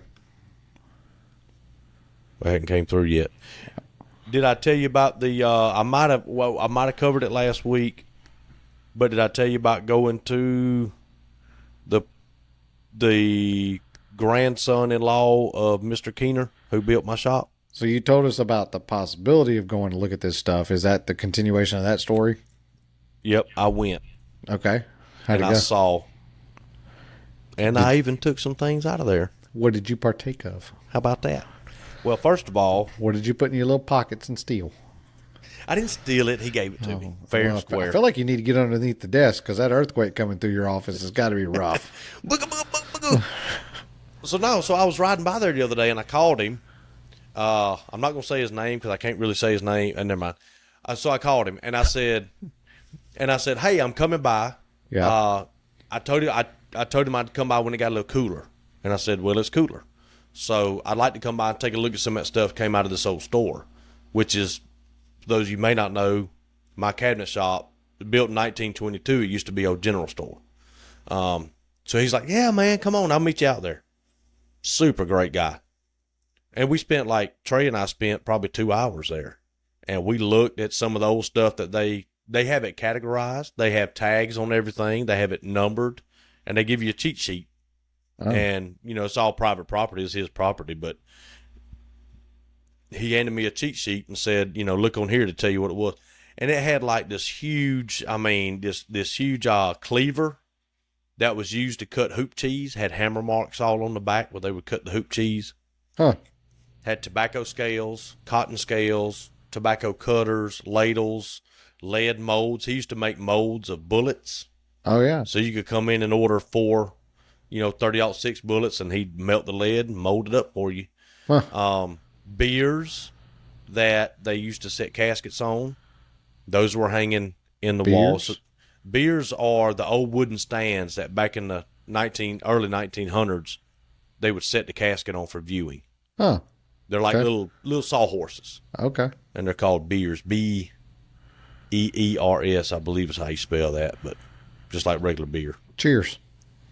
It might be Beires. I don't know. I can't spell. Anyway, a whole bunch of he was the only notary public around here. Really? So they had his original stamp from 1918 in there. What was it? A piece of tin with a mallet? Or was it some kind of steel? It was the old pull down handle. Okay. Kind of like a hole punch, but it had the 3D stamp, And this place had the only phone in Grady. Huh. And he had the sign from the phone that said the Bell Telephone and Telegraph Company. Huh. That's and cool. just all kinds of stuff. And one of the things that he gave, the only thing that he gave me that day is a box full of little metal. They look kind of like they're half moon, crescent moon shaped metal pieces. So what you would do is back in the 20s, hello, Great Depression. Right. I can't go out and buy shoes. So your heel would get wore out and you come in and for 10 cents a pair, he would take your boot off and he'd nail on this metal heel tapper on the bottom of your heel or your boot so you wouldn't. Like a heel saver. Like a heel saver, yep. Huh. Mm-hmm. I got a whole box of those. Is that where tap dancing got invented from? Yep. Like the sound of that? Yep. Is it? They called them tappers. Huh. Because your boots would tap when you walked. Certificates everywhere. And the boxes. So when they used to ship stuff here, they ship it in wooden box jointed boxes. Yeah. And he would cut a hole in the box. He'd do something. And then he'd write C.D. Keener on the bottom of it and the year. And most of them were from 1922 because you didn't go out and buy a box. These people back in those days would reuse and recycle anything. Yeah. And so he would always sign his name on the bottom and the date that he modified that little wooden box. A lot of horse nails. Horse? Like horse nails. Shoeing? Like for shoeing? Yep. Horses? Mm-hmm. Huh. A lot of wooden boxes that now they don't have horse nails in it now, but that's, apparently he went through. And think about that. Yeah. What? Think about how many horse nails a Dollar General sells. Yeah. But, back when everything was horse and buggy. Don't go in Dollar General now and ask for horse nails. They're not going to have them. Yeah. Or maybe something you don't want. Dollar General. But anyway, that was really neat. Got to go in and see some of that. It's in the middle of a cow pasture. And the cows had broken in on the front porch and pooed everywhere. Oh, nice. Oh, yeah. But, man, he had Coca-Cola advertising in there. He had 3 seats, wooden theater chairs. Uh-huh. And apparently there was a shoe company back in the day called Red Goose Shoes. And so you had 3 seats. The one on the left, it said Red Goose Shoes for men. And the men sat in that seat. And then on the left, it said Red Goose Shoes for women. And if you were a woman, you sat in that seat to try your shoes on. Huh. And then the middle seat just had, from 1908, still had the advertising paint on it. Well, I guess we know where Red Wing came from. I mean, they're the only thing left from the goose. Just only the wing survived. Just the wing. I guess. And I was kind of trying to feel him out politically because I don't know where he's at. Yeah. But I was like, I wonder how many people would have to sit here now. And I said, I wonder how many people had to sit here and decide whether or not they should sit in the men's seat or the women's seat. And he said, probably not too many back in 1922. Probably wasn't even a thought. Which one should I sit in? But yeah, he's got a couple potbelly stoves, and I mean just all kind of displays. We found some old medicine in there. I tried to get Trey to take some of that medicine, but he chickened out on me. $20 to take a little shot. But yeah, it was really neat to see. And supposedly, whatever they get rid of, the kids don't want, whatever, I'm going to get first dibs on. So, well, that's cool. We'll see what happens. Yeah, it was pretty. So all neat you got trip. was some heel tappers that day. That was the only thing. All I got that day was some heel tappers. Did you put any on your shoes? Not yet. Not yet. I'm surprised. By that the way, not some already on there. Update on the Thorogoods. Yeah. 10 out of 10. 10 out of 10. I might have to go down that route because the Brunts are. Well, don't take my word for it because you got jacked up feet or something, man. You don't. That's true. Well, I'll have to put my insoles in them. As long as they just hold up, as long as they won't fall apart. I mean, I can put. Oh yeah, these things, I can put man, my insoles in them, and I'm fixing to show you. You can't pick your foot up that high. Yeah, they look comfy. They look a lot like Brunts. Yeah, yeah. It's the Brunts look like them. Just a classic mock toe. Yeah, I really like them, man. My feet don't hurt. I'm on concrete all day, dude. My feet don't hurt. They don't give me no trouble. I left the shop today, and I was like, I'm pretty sure I've been standing in this same spot for about 4 hours. Like, just standing and routing doors. Like, do you have a pad in front of the table saw to stand on? Mm-mm. Yeah. So keep your eye on some of those. That's one thing Charlie did do is he put pads in front of the radial arm saw, the table saw, anti-fatigues. Yep. If it was up to me, believe it or not, I would carpet the entire shop. I wouldn't mind carpet, but I don't know that I could put carpet in that would be soft enough to matter. Like, I'm going to put a low pile industrial type kind of carpet if I ever did that. You know what I'm saying? Yeah. If I ever did that. But I should do some kind of anti-fatigue mat at the workbench at least. And Harbor Freight sells the, which by the way, they have E-Track on sale for your trailer walls. I've heard, I don't know if it's changed or not, but I've heard that their E-Track requires like some kind of buildup underneath it though to be able to use it. I don't know. It looked like the standard E-Track to me, what I saw. And so and they had this email, so I think it may be something new that they have. Maybe. But I know their old E-Track, like you would put it against the wall and it didn't have enough standout from the wall to be able to actually put the hook in it. You had to put runners top and bottom to push it away from the wall. Yeah, I don't know, but we need some E-Track in our trailer because I had two upper section of built-ins fall, and they were painted black. And one of them I've got to respray on the job site. Oh. Thank you, Thomas. Yeah. Hey, you know, it's and that's the hard part about having your kids help, because I asked him, I said, "Do you clamp them down nice and tight?" He's like, "Yep." I said, "Okay." Got there and they were, you know, so you don't want to fuss. I mean, in all fairness, I've thought I've had an E-track clipped in properly, and it wasn't. Well, his thing was he didn't want to over clamp it and damage the paint. Yeah.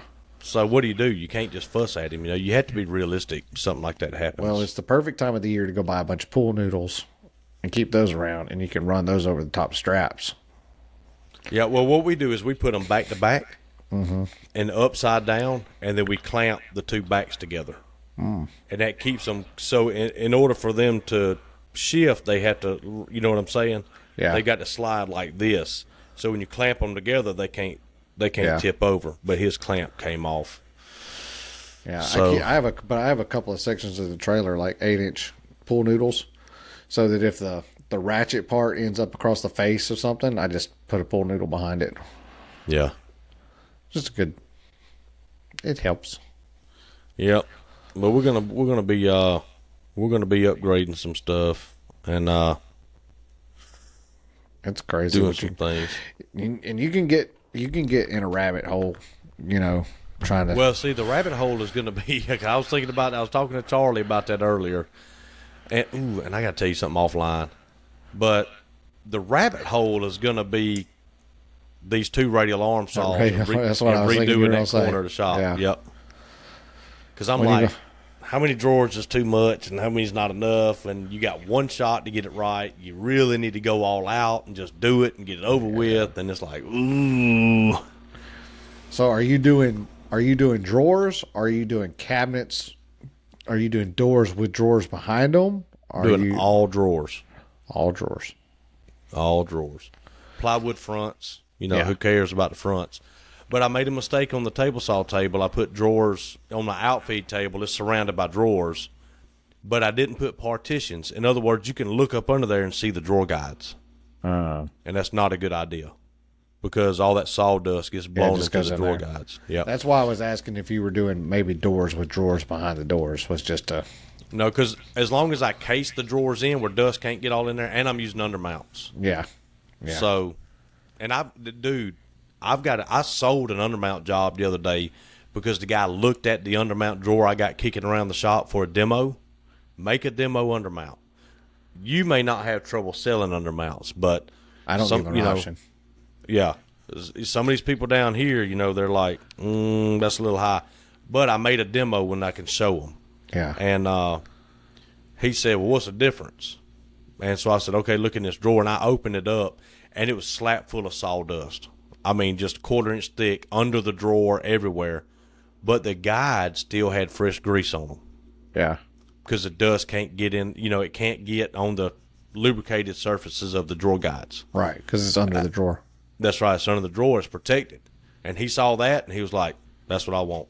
I know they're more expensive, but that's what I want. And they're worth it. Yep. Oh, yeah, absolutely. They're worth it. I do like the Worth Pro Series. I've gotten into those here lately. I do like them. Pro, you run 600s, 500s? 600s. Yeah, I like the 600s, dude. Yeah. Stay away from the Hardware Resources ones. Oh, really? Because I've got a warranty claim. It'll be my fifth or sixth trash pull-out warranty claim. I've got to go tomorrow and swap the guides out, because Hardware Resources guides are not very good. The clips break, man. Now, granted, they are sticking their foot in a trash can and packing it down. Oh, but I see when my people at the house, I see them just kind of pushing trash down. I'm like, ho ho ho ho ho. Yeah. That's not a trash compactor, guys. Like, yep. You're pushing down on a fully extended drawer. Like, would you do that on the utensil drawer? Exactly. You stick your foot in the silverware drawer. Like, you wouldn't do that. So don't do that. Don't push down on that. So I got to go fix that. Kids are bad about hanging on them things too. Yeah. Yep. I got to go fix that tomorrow. Luckily, it's just swapping out guides. Yeah. So it's not going to be that big of a deal. But as part of doing the business, you got to stand behind what you sell. You know. Oh, for sure. Now, right after that job is when I swapped to the Revashelf version. which is gangbusters, man. It's all steel. I mean, I don't think you could tear those guides up, but that's kind of part of it. And I'm I give a lifetime warranty on anything that's metal, but I do have to put a stipulation in there on labor. Oh. So, and the builder actually, I was talking to him about that because I said, I'm going back out to this job. And he's like, what happened? I told him. He said, well, what are you charging them? I said, nothing. It's covered on the warranty. He said, you can't do that because in 20 years, you're going to be redoing every guide you've ever put in for anybody when they start wearing out. And you're not, he said, yeah, if you want to replace the guides for free, that's fine. But labor is not part of your warranty. Yeah. You're driving out there swapping out guides, you don't have to rip them off. Right. But your labor, the parts are warranty, not the labor. Yeah, that's true. So I said, well, that's a good point. He's been doing this longer than I have. Yeah. So, well, hopefully it's, some point in time, it's not you going out there, so you need to be able to pay somebody to go do it. Yeah. But as I struggle with that kind of thing, on a personal level is, how long is too long to not go back and replace it? And this is a little over 3 years. And I asked her how the rest of the cabinets are doing, and she said, that we love them. I've had a lot of people tell me that this is the favorite part of the house is the cabinetry. Yeah. And if you guys didn't notice, on my Cat Scratch page, I posted the big house. They look good. That was a good looking job. Yeah. Posted the big house. And most of those comments are past customers. What how long is the manufacturer's warranty on the slides? Lifetime. It is? Mm-hmm. Okay. Yep. So you're just extending that warranty, essentially. That's right, yeah. Because all I do is call them and say, hey, I got a set of guides that went out, and they ship me a set of guides. Right. So it's not a lot of money unless it's 50 of them at a time. Yeah. No, I was just saying, I would make sure that your warranty didn't extend the manufacturers. Yeah, no, the manufacturer. I give a 1 year warranty on everything, parts and labor. Okay. Paint, wood, all that stuff. I give 1 year because the reason behind that is it goes through spring, summer, fall, and winter. Yeah. So if things are going to pop and turn loose and let go and crack, they're going to do that in the first weather cycle. Right. It's a great finish. It's a cabinet grade finish, but you can still tear it up. Oh, for sure. There's no way to guarantee a finish. I guarantee it against chipping and cracking and popping and coming off. But somebody scratches it. I mean, you're on your own. Yeah. Now they can debate on what they did to scratch it. Some dude can say, man, I just rubbed my fingernail on it and it put this huge scratch and dug the wood out. And I'm be like, you're full of crap, buddy. Right. I'm not fixing that. So, but yeah, that kind of thing, everybody, you just do what you want to do, but you have to be able to be willing to stand behind, what you do. Yeah. And on the other note, about all this small business and statistics and all this kind of stuff, and you haven't noticed my name, on the podcast. You haven't noticed my name. I've been waiting. Oh yeah, I've noticed it. But I kept waiting on you to say it. I guess you're just not going to say it. I actually did. So I actually did say something about it, but it was during that section where apparently you couldn't hear me before we started recording. Oh. Because I was like, Ann with an E? I was like, you suck, Ann. I was just, putting two together. And so you got you suck on your name, and I got Ann. Uh-huh. So is you suck Ann, is that from a movie or something? I don't know. I just put them together because I was messing with you because I thought you were trying to ignore me. No, your audio wasn't working. I know, but I just thought you were trying to ignore me, and I was just trying to get you to crack. Today is October 5th. It's my 6th anniversary of owning a cabinet business. Oh. So I made it past the 5 years that most of them fail by. Well, that's good. That's good news. Yeah. That really is. Here's another fun fact. Around the banks around here will loan you money based on your business at year 7. Oh. So you're close. Year 7, you can go say, hey, I need $20,000 to buy, an edge bander, And they go, how long you been in business? I'll say 7 years. And they go, oh, well, in that case, yeah, here you go. Talk. Here's you some money. Yeah. Yeah.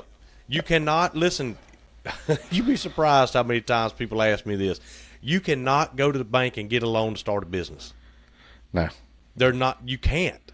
You can't. Do not go to the bank and ask for $100,000 to buy a truck and a trailer and start hauling stuff all over the United States. It's not going to work. No. A tractor and a bush hog to start a bush hogging business. They're not going to do it. They will not do it. They're not going to finance your business adventure. No. So just y'all. Now you can get a second mortgage and take that money and go buy it and start it. Yeah. Yeah. Because your house is on the line. But yeah, they're not going to give you an unsecured loan on a business. That's right. You got to have something to put up for it. But if you have 7 years, because now you're beyond the majority of the failure rate, right? And you have 7 years. 7 is also the number of completion in the Bible, if you didn't know that. Yeah. But 7 years is, they're like, okay, you've got enough of a reputation, enough of fallback that we can start looking at your numbers and give you some money. And you should start having some assets with 7 years too. Yeah, you should. You should. Unless you're building a house, and then, Then you ain't got nothing. Then you're broke all the time. But anyway, yeah, we're just about there too, man. Y'all be moving in before Christmas. My wife sent me a text message while we were doing the podcast, and we'll talk about it after the podcast. So I don't know. We're thinking about going back to the camper. The neighbor next door, he's got a shower. He doesn't live there anymore, but he's got a shower. He's got a washer and a dryer. Yeah. So we could kind of, because that's the hard part of camping is washing clothes and taking a shower or a bath. And so apparently I don't need the camper for Talladega because it was last weekend. So I was wondering about that. Completely missed it. I was like, I don't think that's already happened, but I didn't know for sure. Yeah. Pretty good ending too, but I missed it. Yeah, so I don't know what we're going to do. The reason we're thinking about it is I'd rather save that rent money every month. Yeah. Because now we're going to have interest on another $64,000 that is going to come out of the bank loan. Yeah. So, the interest, the house payment on the new house is starting to become a house payment. Right. So we're not really set up to pay a brand new house payment and rent and 3 electric bills and 3 water bills and 3 internets. You know what I'm saying? So just build some flip down cots in the shop. Yeah. I mean, you can sleep in the office. I can sleep in here. I mean, easy. Yeah. Easy. But anyway, so we're having to kind of start looking at options and try to figure out what we're going to do. And so I don't know. We'll see. Gotcha. I really wish Tammy's parents didn't live as far away as they live. Her just mom crash there for a little bit. we could just go there, but I don't know.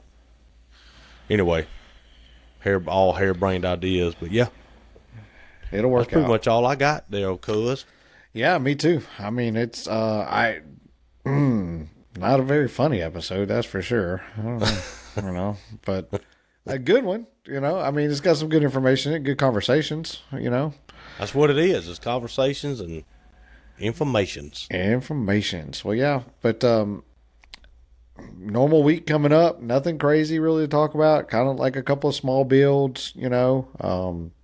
Got some. I do have a cabinet coming up that's got some inset inset molding, or there's a term for it, and I can't think of it to save my life. Beaded face frame. Beaded face frame. Yes, thank you. Jeez, yeah.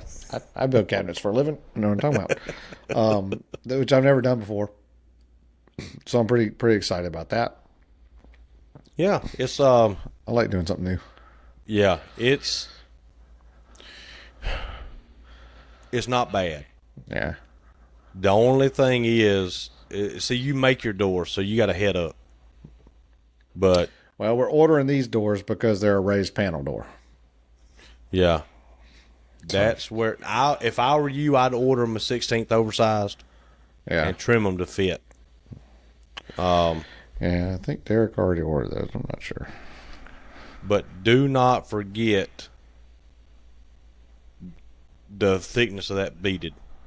Right. Molding. Right. That'll burn you. I could see that. See, I ordered on this inset job we're about to finish up. I ordered them all oversized by 16th, and so I got to measure all the openings and cut all the doors. Inset cabinetry looks really good. Oh, man, but it's a pain in the butt. It's extremely labor intensive, and it costs a lot of money. Yeah. That's why there's an upcharge on it. Oh yeah.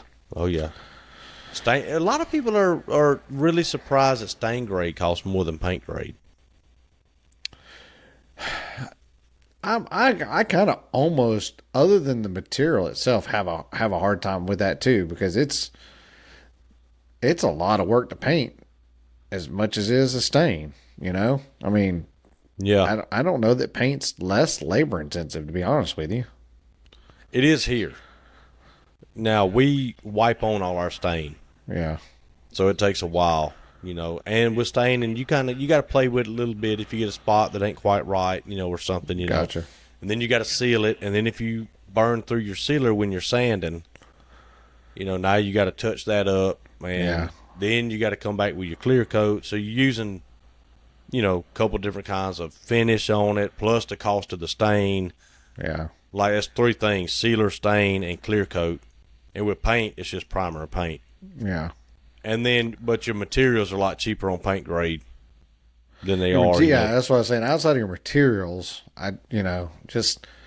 I always think of paint as being, which I don't paint a lot, but I always think of paint being kind of labor intensive. To do it right, it's not just. Oh yeah. You don't just walk in there and spray it and all right, we're done. And I think that's what a lot of people think. Yeah, a lot of people think it's easy. They think it's like painting a wall. Yep. It's not anywhere close. On. Yeah. We need to get another paint pump. We ran into a job that had three colors. It had a tricorn black. It had pool house, which is like a light blue. Okay. And it had pure white. Which is like a white. Yep. And then we had to swap the paint gun over from black to white. Oh. So that gets into where it's costing you money because you go through a lot of thinner. Washing the lines out. All that out. Well, you pump all your black paint out, and then you get about a quart of thinner, a little over a quart, and you cycle that through. Then you dump that thinner out. You get another quart. It's at least a gallon of thinner. Really? Until you get all that black rinsed out of the line. Then you have to pump a little bit more than you normally would of your white out of the line. Just to purge it. Just to purge it a little bit. So yeah, going from black to white, going from a white to a gray really ain't that bad. Even a white to a light blue ain't that bad. But when you go from a black to a white, you don't want to be halfway through your doors and realize that some of them are purple. Uh-huh. You got a different color. Yep. And that's what we had to do on the hood. Remember when the hood didn't work out right? I had just got done spraying black. Now I have one white hood to spray. And I tried it with a cup gun, and it was just too big, and didn't look right. So I was like, golly, had to swap all that mess out. It's a mess. I got two guns to clean up. Yeah. But we want a primer gun and a top coat gun. Primer pump, a top coat pump. Is that expensive? Yeah, they're about $3,800 for a pump. Okay. Yeah. But, it's just about immediate return on investment. Oh, really? Yeah. It makes you money. A pump will make, if you don't have a paint pump, a AAA air-assisted airless, we run the Anesta Wada here 17-1. It is a glorious piece of equipment. It makes it where you don't hate painting. You still hate sanding in between coats, but you don't hate painting because you can spray honey out of it. Oh, really? It'll spray whatever's in there. It's a mechanical pump. Yeah. So, but anyway, we got some things coming up. We're going to be doing some improvements. Yeah, I don't know. We're looking maybe February, March, moving in somewhere along in there. So we ain't got a whole lot left. That ain't far. That is not far. Yeah. So windows look good. We're getting compliments. Corey, the welder, who we hadn't mentioned in a while. Yeah. He's complaining because when he comes through, the sun is reflecting off the galvalume top, and it is bright as a as a sun out there, man. And he's like, I got to put my sunglasses on every time I ride by and eyeball scope your place out every day when I get off. So it's just seasonal. It won't be that way year round. That's right, yeah. Wait till the time changes. So, yeah, you know how it is, man. Now we're at the point where it's like we're halfway there. You can see it, and it's really now becoming we really a thing. want to move in, and we're about to be back in the camper or something, you know. But it's, you know, I love my kids. I love my wife. That's the good thing about it. We can survive in the camper, like, you know. I don't know if I could. I don't know. I love them, but I don't know if I love them that much. Yeah. Now, when I went to the camper, I literally went in there and laid in the bed and went to sleep and got up and went to work next day. So, you know, we don't spend a whole lot of time in our rental house. And, that's true. You know, we're always on the go, so that helps. It's going to be interesting. I think we're fixing to knock our square footage about in half, maybe a little bit more than half. Yeah. So it's going to be interesting, but I'd be interested to see what you guys. I'm gonna take a look at old Zillow. I'm gonna find you somewhere up there. I'm gonna start sending you all these random like 1972 single wides. Got a tarp over half of it. We're like, downsizing, man. We're downsizing now. That looks good. Let's go for it. When we were going to buy a camper, I'm telling these people who used to send us campers, here's one for $800. Oh, yeah. And I'm like, it's got a hole in the roof. We have to live in this thing. I don't want a fixer-upper. I want something I can live in. And I was like, you wouldn't buy this. Right. No way you would live in this, but you want to put me on a guilt trip for getting one that's actually, you know, worth a crap, you know. Oh, that's fun. But anyway, yep. That's all I got, man. If that's all you got, we'll get the heck out of here. Let these people get on with their lives. Let's go get some ice cream. I'm gonna sneak a scoop of that Dr. Pepper float, see what it tastes like. Just give it a whirl. See. Yeah, I've heard good things. I gotta make sure Tammy ain't looking. All right. Well, we ain't got to go do word. What was I trying to say? We don't have to do word of the week, so we can skip right over that. But thanks for being here. Thanks for listening. Hopefully we're on our own right track for once and heading in the right direction. We'll get this podcast going again. Working with a couple of audio engineers that I kind of know, see if they'll give us some information, some insights, see if we can get this thing figured out. I think we only had one little burp in the middle of this thing, so we'll see how that actually came out. We had one little video burp that I know of, but yeah.